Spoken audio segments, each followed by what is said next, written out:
नमस्ते दोस्तों, मैं परीक्षित आज आप लोगों को जीव विज्ञान का टॉपिक पोषण क्लियर कराऊंगा। जिसके पहले हम लोग जीव विज्ञान के बारे में कुछ बेसिक जानकारी ले लेते हैं। शुरू करते हैं जीव विज्ञान से। जीव विज्ञान बायोलॉजी ग्रीक भाषा के दो शब्दों बायोज प्लस लोगोज से मिलकर बना हुआ है। बायोज का अर्थ होता है लिविंग्स यानी सजीव, लोगोज का अर्थ होता है स्टडी यानी अध्ययन। Study of livings is biology. सजीवों का अध्ययन ही जीव विज्ञान है। सजीवों के गुण क्या होते हैं?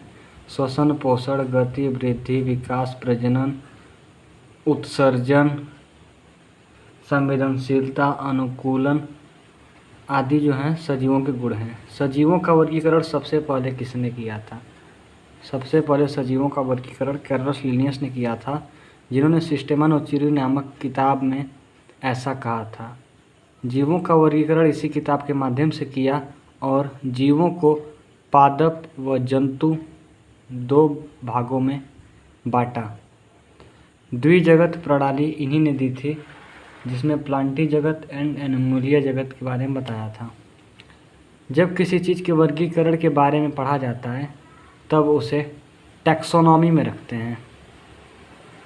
वर्गीकरण के अध्ययन को टैक्सोनॉमी कहते हैं। कार्ल लिनियस को टैक्सोनॉमी या वर्गीकी का जनक कहा जाता है। वर्गीकी या टैक्सोनॉमी शब्द एपीडी कंडोले ने दिया था। ये बात आप लोग नोट डाउन कर लेंगे। टैक्सोनॉमी शब्द एपीडी कंडोले ने दिया था। वर्गीकरण के आधार पर जीव को दो भागों में बांटा गया। जो सिस्टेमा नोचुरी किताब थी उसके हिसाब से जीवों को दो भागों में बांटा गया। पहला था जंतुओं के बारे में और दूसरा वनस्पतियों के। दो के बीच में बांटा गया। जंतु विज्ञान जूलॉजी को कहते हैं, जिसमें जून प्लस लोगोज होता है। ये ग्रीक भाषा का शब्द है।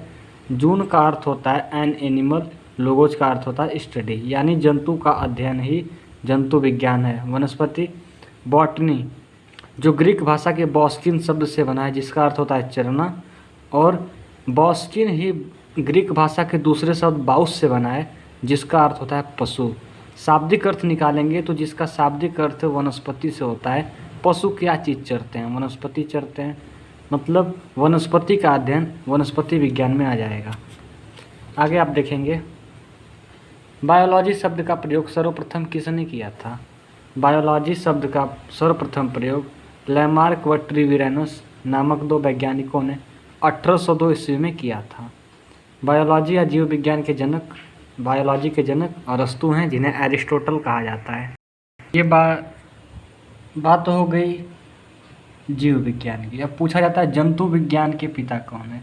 अरस्तु या एरिस्टोटल इनका दूसरा नाम था। एरिस्टोटल ही जंतु विज्ञान के भी पिता हैं।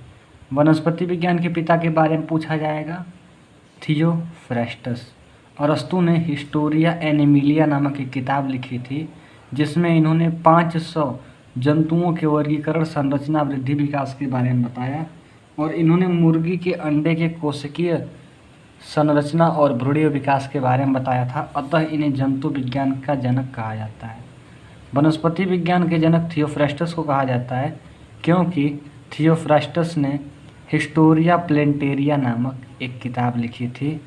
हिस्टोरिया का मतलब होता है कि खोजबीन करके निकाली गई जानकारी। सूक्ष्म जीव विज्ञान के पिता कौन है? एंटोनी वान ल्यूवेनहॉक। इन्होंने जीवाणु की खोज की थी। जो हमेशा आप लोग पढ़ते आए हैं कि जीव विज्ञान के जनक कौन है, लेकिन सजीव विज्ञान के बारे में पूछेगा आप लिख देंगे, या सूक्ष्म जीव विज्ञान के बारे में अगर आपसे पूछता है, सजीव विज्ञान तो आपका जीव विज्ञान ही है। सूक्ष्म जीव विज्ञान के बारे में पूछता है तो सूक्ष्म जीव विज्ञान के पिता एंटोनी वान ल्यूवेनहॉक हैं। चिकित्सा विज्ञान के पिता हिप्पोक्रेटस को कहा जाता है। अब आपका टॉपिक आता है पोषण किसे कहते हैं? पोषण का अर्थ, आवश्यकता, प्रकार, तरीके। पोषण खाद्य पदार्थों से पोषक तत्वों को ग्रहण करना पोषक कहलाता है। पोषण और ऊर्जा प्राप्त करने के लिए हमें भोजन की आवश्यकता होती है। वृद्धि, विकास, दैनिक कार्य करने के लिए पोषण प्राप्त करना जरूरी है, क्योंकि इससे हमें कार्य करने के लिए ऊर्जा की प्रतिपूर्ति होती है। अब कौन से पोषक तत्व हैं जो हमारे शरीर को ऊर्जा देते हैं?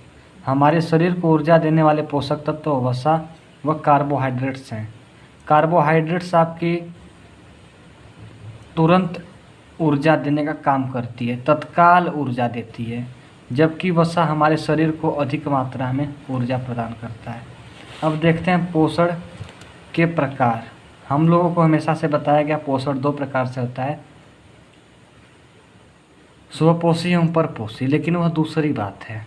हमारा पोषण जो होता है 3 प्रकार का होता है, स्वपोषी और परपोषी। तो पोषण प्राप्त करने के तरीके होते हैं। पोषण के प्रकार आपके कौन से हो गए? सुपोषण, जब हमारे भोजन में सभी पोषक तत्व संतुलित मात्रा में होते हैं उसे सुपोषण कहते हैं। मतलब जब हम संतुलित आहार लेते हैं, जिस आहार में सभी के सभी पोषक तत्व एक निश्चित मात्रा में होते हैं, उसे हम सुपोषण कहेंगे। अल्प पोषण, जब कुछ पोषक तत्वों की कमी हो जाती है तब इसे अल्प पोषण कहते हैं। मतलब कि जब हम भोजन तो ग्रहण करते हैं लेकिन हमारे भोजन में सभी के सभी पोषक तत्व उचित मात्रा में नहीं होते हैं, कुछ पोषक तत्वों की कमी हो जाती है, तब हम इसे अल्प पोषण कहते हैं। कुपोषण, कुपोषण मतलब होता है कि जब हमारे भोजन में लगभग के सभी पोषक तत्व गायब रहते हैं तब हम इसे कुपोषण कहते हैं। अब बात पूछती है कंपटीशन में कि सुपोषण किस पर निर्भर होता है, किस बात पर निर्धारित किया जाता है? तो सुपोषण कार्य पर और कार्य करने के तरीके पर निर्धारित किया जाता है। अब आप इसमें देखेंगे कि कौन सा काम होता है और आदमी और औरत को कितने किलो कैलोरी ऊर्जा की आवश्यकता होती है। अगर एक हल्का काम करने वाला आदमी है तब उसको 2000 किलो कैलोरी ऊर्जा की आवश्यकता होगी। अगर वो महिला है तो उसे 2100 किलो कैलोरी ऊर्जा की आवश्यकता होगी। 8 घंटा ऑफिस वर्क करने वाले को 3000 किलो कैलोरी ऊर्जा की आवश्यकता होगी, जो कि एक मेल है। लेकिन फीमेल को उसी दशा में 2500 किलो कैलोरी 2500 किलो कैलोरी ऊर्जा की आवश्यकता होगी। एक हार्ड वर्क, रिक्शा चलाने वाला, ठेला खींचने वाला या मिट्टी फेंकने वाला, जो हैवी वर्किंग करते हैं, उनको मेल में 3500 किलो कैलोरी ऊर्जा, जबकि फीमेल में 3000 किलो कैलोरी ऊर्जा की आवश्यकता होती है। आगे हम देखेंगे कि 1 कैलोरी में कितने जूल होते हैं। 1 कैलोरी में 4.18 जूल या 4.2 जूल होते हैं। 1 जूल में कितनी कैलोरी होती हैं? तो 1 जूल में 0.24 कैलोरी ऊर्जा होती है। पोषण के 2 प्रकार होते हैं, 2 तरीके होते हैं, प्रकार तो 3 होते हैं। पोषण के 2 तरीके होते हैं, स्वपोषण, परपोषण। स्वपोषण में क्या होता है कि जब खुद अपना भोजन बनाकर पोषण प्राप्त किया जाता है, इसे स्वपोषण कहते हैं। जैसे प्रकाश संश्लेषण, पोषण की अधिकांशतः क्रिया पादप जगत भी करता है। स्वपोषण जो होता है इसमें प्रकाश संश्लेषण पादप जगत भी करता है। अब पूछा जाएगा कि कौन सा जीव है जो पोषण करता है या प्रकाश संश्लेषण की क्रिया करता है? तो युग्लिना जो आपका है, युग्लिना पोषण की क्रिया करता है। युग्लिना पोषण की क्रिया करता है। जो किसका पोषण है? स्वपोषी पोषण। वह प्रकाश संश्लेषण की क्रिया करता है। जब युग्लिना को सूर्य का प्रकाश मिलता है, इस दशा में वह प्रकाश संश्लेषण की क्रिया करेगा। जब उसे सूर्य का प्रकाश नहीं मिलेगा तब वह परजीवी की तरह या परपोषी की तरह अपना पोषण प्राप्त करेगा। परपोषी क्या होता है? जो अपने भोजन के लिए दूसरों पर निर्भर हों। अप्रकाश संश्लेषी मतलब जो जंतु विज्ञान में लगभग, जंतु जगत में लगभग सभी जीव परपोषी पोषण करते हैं। कुछ पौधे होते हैं पादप जगत के जो कि स्वपोषी पोषण नहीं करते हैं, जैसे कि आपका वीनस फ्लाई ट्रैप्स हो गया, या परजीवी हो गया, या कीटभक्षी हो गया। यह जो होता है कि एक और आता है आपका अमरबेल, या परजीवी हो गया किसी दूसरे पौधे के ऊपर, ये जम जाएगा और उसके बाद उससे पोषण प्राप्त करेगा। तो पोषण के तरीके में पहला स्वपोषी पोषण हम देखेंगे, जैसे प्रकाश संश्लेषण। पेड़ पौधे अपना भोजन पत्तियों में क्लोरोफिल के कारण बनाते हैं। क्लोरोफिल पर्णहरित के कारण पत्तियों का रंग हरा होता है। क्लोरोफिल की खोज सिम्पर नामक वैज्ञानिक ने की थी। मैग्नीशियम तत्व के कारण क्लोरोफिल का रंग हरा होता है। आगे आप ये संरचना देख रहे हैं, ये विधि होती है प्रकाश संश्लेषण कराने की। केशिकात्व विधि के द्वारा जल जमीन से ऊपर आता है, उसके जड़ में रेशे लगे होते हैं पेड़ के, जो इसके जड़ों से होते हुए पेड़ के तने तक जल को लेके जाते हैं, और यहाँ पर जाइलम ऊतक होता है जो पत्तियों तक जल पहुँचाता है। अब भोजन जब बन गया होता है उस दशा में पूरे भोजन को पूरे शरीर में पहुंचाने का काम आपका फ्लोएम ऊतक करता है। यहाँ पर लिखा गया है कि सूर्य से जो ऊर्जा ली जाती है वो नवीकरणीय ऊर्जा होती है। नाभिकीय संलयन से ही सूर्य में ऊर्जा बनती है और हीलियम ऊर्जा का स्रोत होता है। क्या पौधे दिन और रात दोनों समय प्रकाश संश्लेषण की क्रिया करते हैं? हाँ, पौधे दिन और रात दोनों समय प्रकाश संश्लेषण की क्रिया करते हैं। दिन में जो प्रकाश संश्लेषण किया जाता है इसे प्राथमिक प्रकाश संश्लेषण कहते हैं और रात में द्वितीयक प्रकाश संश्लेषण कहते हैं। प्राथमिक प्रकाश संश्लेषण में ग्लूकोज का निर्माण होता है, जबकि रात में द्वितीयक प्रकाश संश्लेषण में ग्लूकोज से माल्टोज बनाते हैं और स्टार्च के रूप में अपना भोजन संचित करके रखते हैं। पेड़ पौधे अपना भोजन किस रूप में संचित करते हैं? उत्तर रहेगा पेड़ पौधे अपना भोजन स्टार्च के रूप में संचित करके रखते हैं। मनुष्य किस रूप में रखते हैं? मनुष्य आपके ग्लाइकोजन के रूप में रखते हैं। आपका आगे आ रहा है अगला आपका प्रकाश संश्लेषण क्रिया में प्रकाश ऊर्जा किस रूप में बदलती है? प्रकाश संश्लेषण की क्रिया में प्रकाश ऊर्जा को रासायनिक ऊर्जा में बदला जाता है। प्रकाश का रंग 7 प्रकार का होता है, जिसमें लाल रंग का तरंगदैर्ध्य ज़्यादा होता है और नीले रंग का प्रकीर्णन ज़्यादा होता है। लाल और नीले रंग के प्रकाश में सबसे अधिक प्रकाश संश्लेषण की क्रिया होती है। हरे और बैंगनी प्रकाश या रंग के प्रकाश में प्रकाश संश्लेषण की क्रिया सबसे कम होती है। अब आता है कि सबसे अधिक सूर्य के प्रकाश का उपयोग कौन करता है?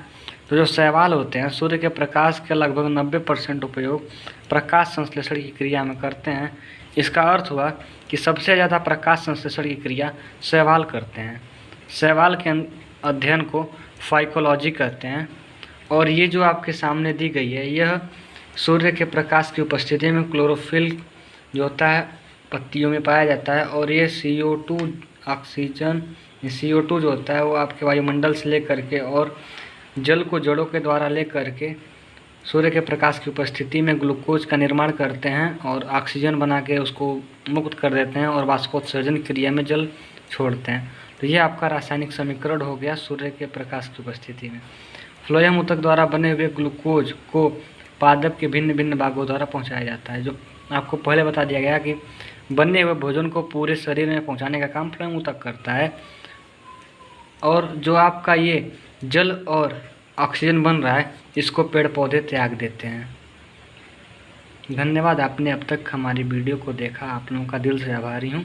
आगे आप लोगों की वीडियो बनेगी और धीरे धीरे अपलोड की जाएगी। अभी तो शुरुआती दिन है मेरे, थोड़ा सा आप लोग सपोर्ट कर दें, उसके बाद आगे बढ़ेंगे। मुझे रोकना मुश्किल हो जाएगा। ना रोक सकते हो ना टोक सकते हो। जलने वालों के लिए एक बात कह रहा हूँ, ना रोक सकते हो ना टोक सकते हो। तुम एक कुत्ते हो, बस भौंक सकते हो। जय हिंद, जय भारत।